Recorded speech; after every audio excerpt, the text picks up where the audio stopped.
Hi, and welcome to Origin of Concepts.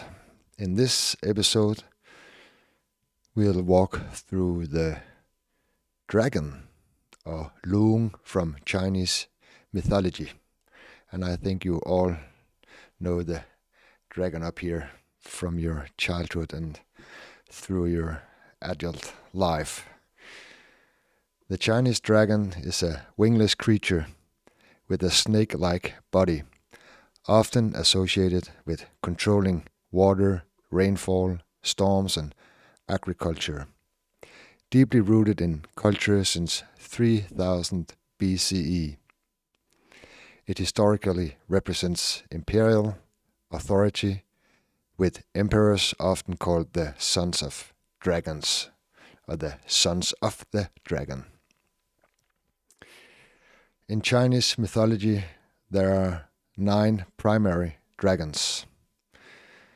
The most famous dragon or dragon myth is that of the Dragon Gate Longmen or Longman, where koi fish swims upstream and jump over a waterfall to transform into a powerful dragon. The overall dragon symbolism is connection with spirit. And it's no secret that everything that's similar to dragons can be found in the Milky Way center. So let's take a look at the Milky Way here. That dragon is the striped shadow with the head of the dark shadow left to the disk, or the shadow going bending over the disk, the dragon head. Let me visualize it for you here.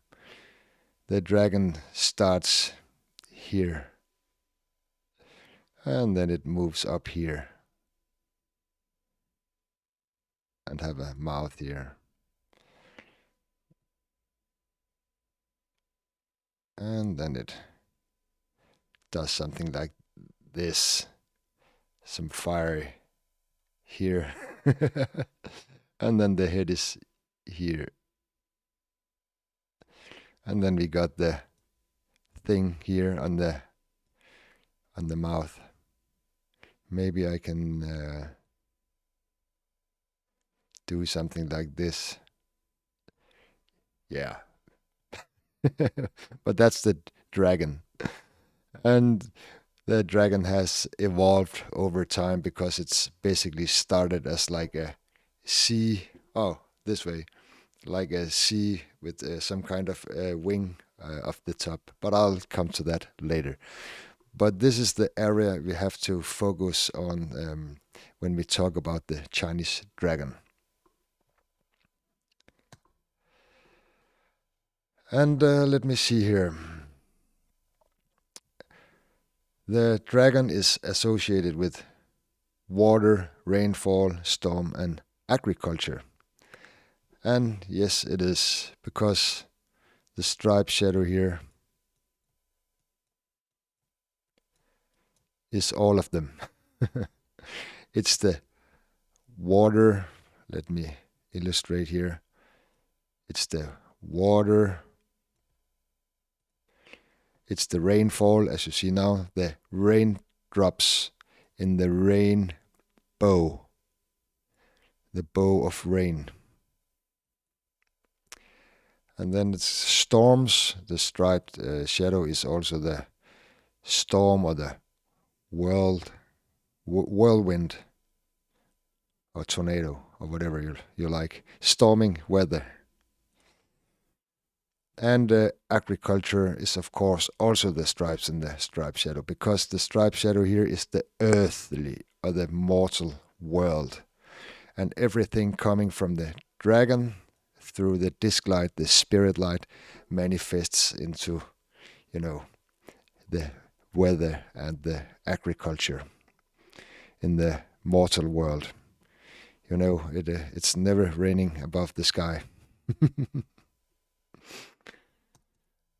Okay.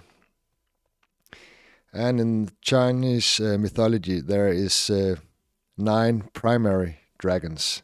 And the 9 primary dragons is of course the 9 stripes here in the striped shadow.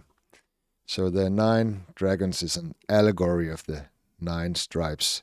And this can also, in many of the ancient world cultures, this striped shadow represents steps to enlightenment. And the dragon is not exactly steps to enlightenment, but it's different phases. Each dragon has its own level, so to speak. So we could argue that when you go through the 9 dragons, you get to the top dragon here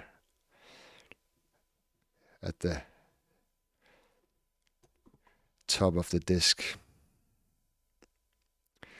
Okay. And let's read some more key features here from the Chinese texts. A waterfall on the Yellow River, known as the Dragon Gate, is the site of transformation. Any koi fish that manage to swim upstream and jump over the waterfalls is rewarded by turning into a powerful dragon. And let us see if we can find something here.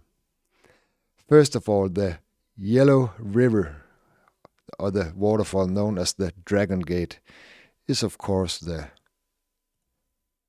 striped shadow here. This is the yellow waterfall.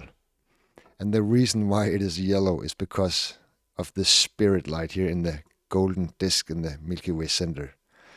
And the spirit light, or the manifested spirit, flows down through the striped shadow, and therefore it's the yellow or golden waterfall. In this Dragon Gate, which is the name of the waterfall, is because the stripes here is also the gate to heaven. This is a gate. And this is also the stairways to heaven, and it's the pillars in Greek mythology. You know, all the Greek temples got pillars. So this is the gate of the gods, Babylon. All right. And then we got all the koi fish, which is of course all the stripes too. And they must, jump the waterfall to get into the disc light here to become a great dragon here.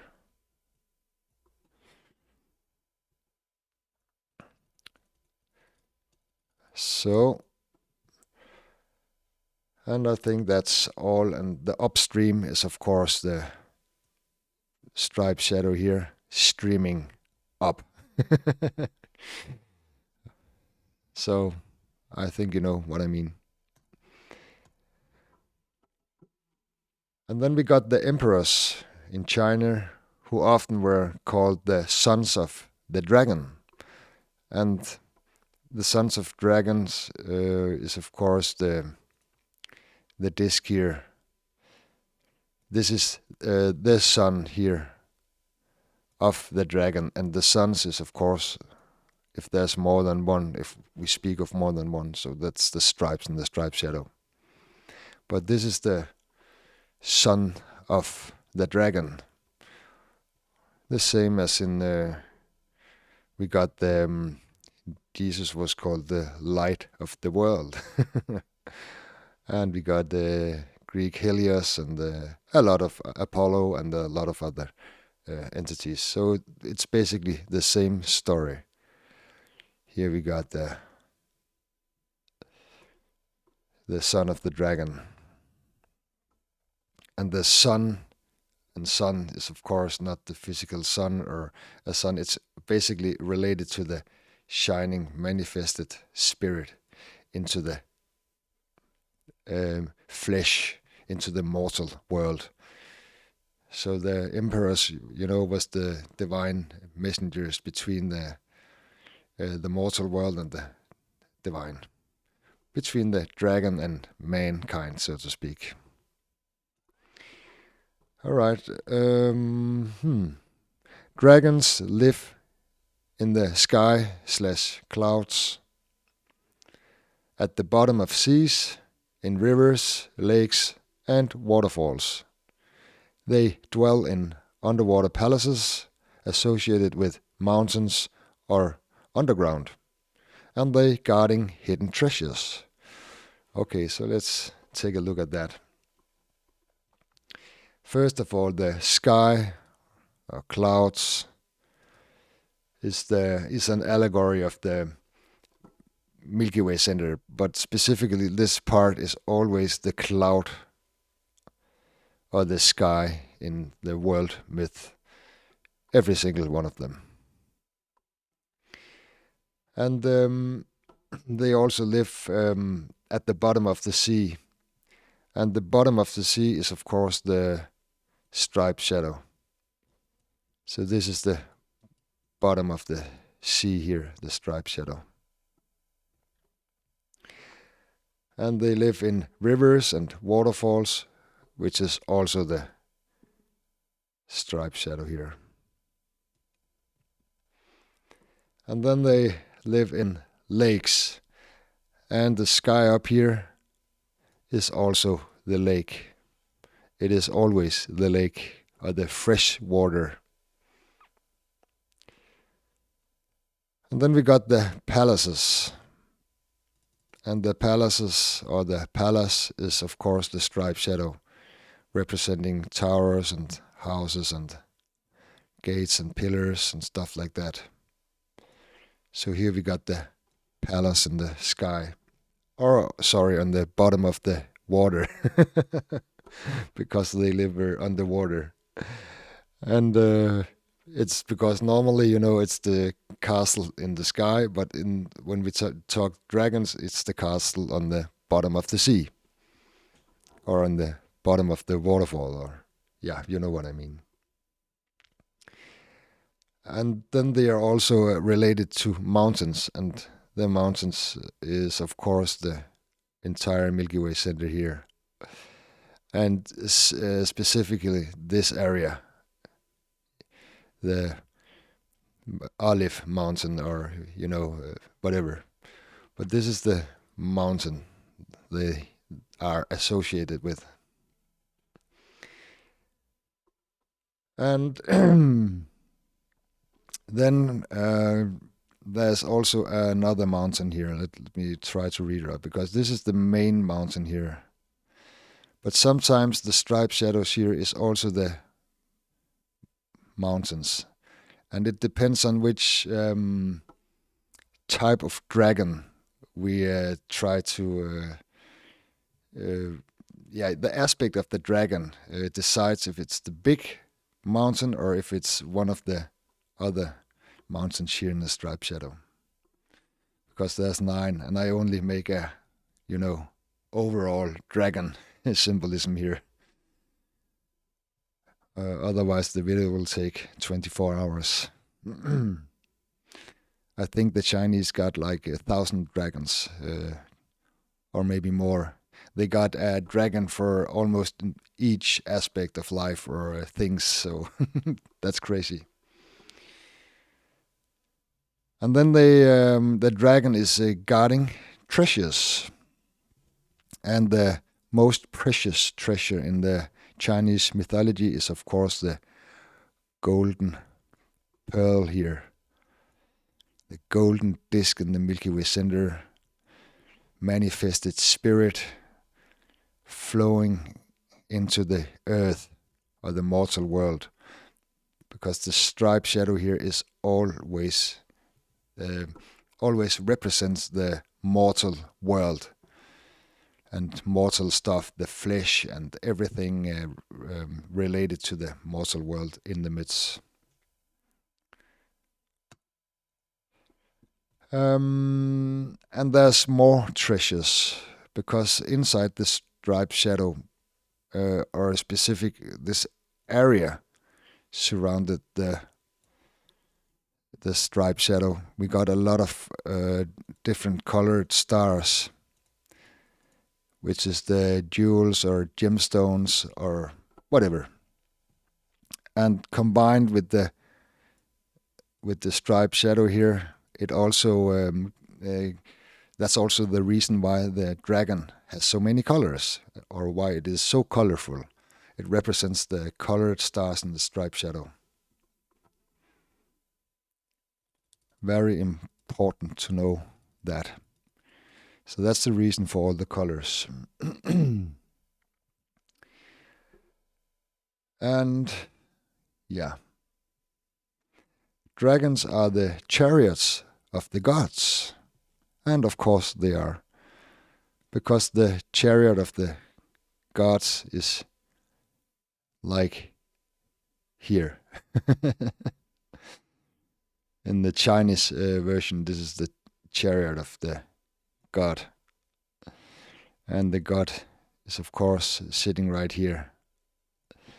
And then we need the dragon or the dragon tail, or some part of the dragon here, to pull the chariot. Yeah. And dragons was responsible for protecting the dwellings of the gods, and often acts as their personal transport. Okay, so let's find the gods. The gods is of course the stripes here in the striped shadow. This is always the gods in heaven, and the gods on the Mount Olympus, or the gods sitting in the sky, or more than one god. The gods, the pagan gods, so to speak. Oh, Jesus' disciple. It's also those stripes here. Before they go around the earth to spread the wisdom. And let me see here. And the dragons are, they transport the gods on their back. And of course they do, because the striped shadow is the dragon. And yeah, here's the dragon. So of course they are transport on the dragon. And let me see here. That's a waiter. The dragon's pearl. That's a very famous pearl, and I already draw it before. But just to make sure you don't forget it. Dragons are frequently depicted with a flaming pearl under their chin or in their claws. And of course they do, because this is the flaming pearl.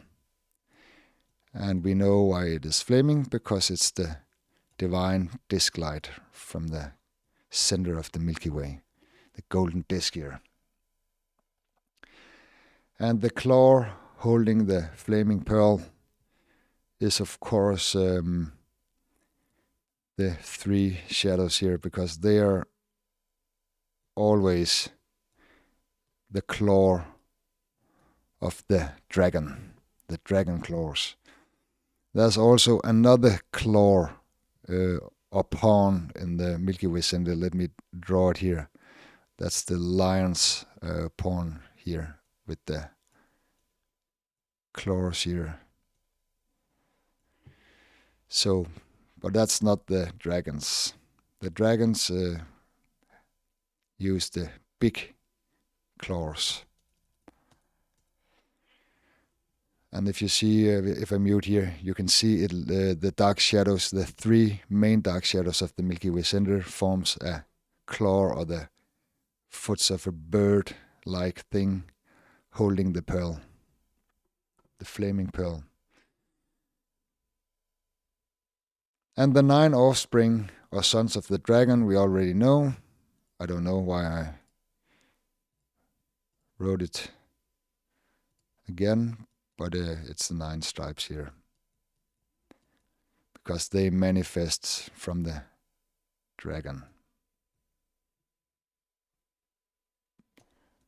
here.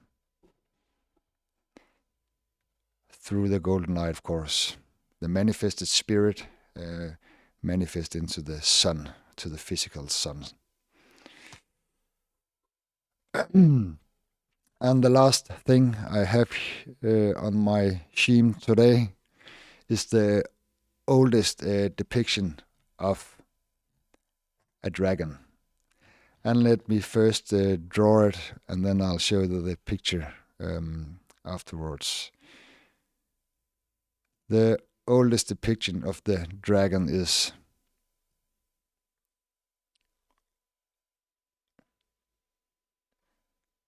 this shadow here. And it does like this. Just follow the outlines here. This is the oldest depiction of a dragon. And let me see if I can show you here. Where do we got it? Here. Yes. Here you got it. Let me see if I can do it like this. Here you see it. And this is the outline of the dark shadows surrounding the disc. So you can see the dragon has evolved through times. So this was the start, and then it ended up like the picture here in the corner. So that's everything I got about the dragon. So now you know where the Chinese Loong dragon originates, in the Milky Way center, of course, like everything else. Okay, I think that's all for now. Thank you so much for watching, and until next video, take care. Bye.